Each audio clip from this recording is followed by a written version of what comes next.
All right, so I wanted to just support what I said about the car that came in today with zero oil on the stick, stalling when you go to the stop because there wasn't enough oil in the car to create the proper oil pressure for it to stay running.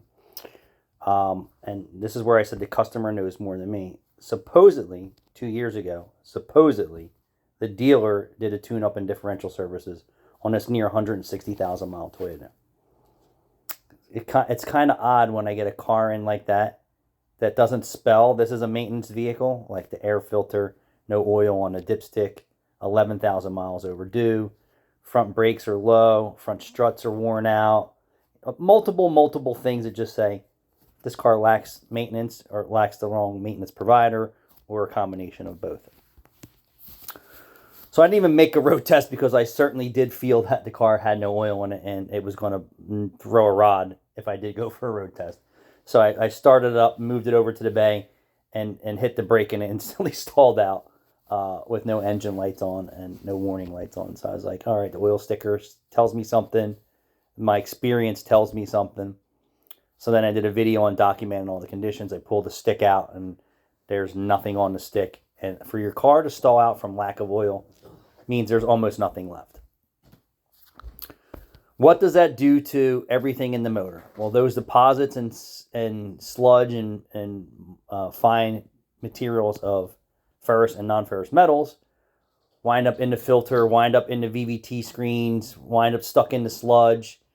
And if your engine's burning oil, where is it burning oil?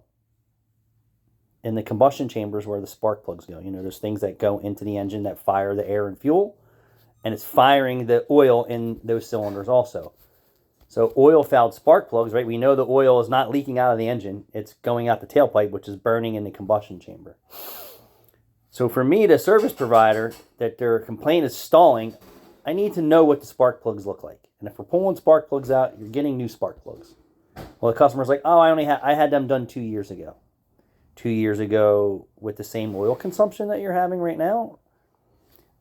And some people that just, they're right and I'm wrong, and it doesn't matter. So all I could do is just advise the right thing to do is like, hey, you're overextending your oil changes, your air filter's bad, throttle body's dirty. I need to pull the spark plugs and do a real health check on this engine. And when your engine's burning oil, it's leaving deposits in the combustion chamber and on the spark plugs.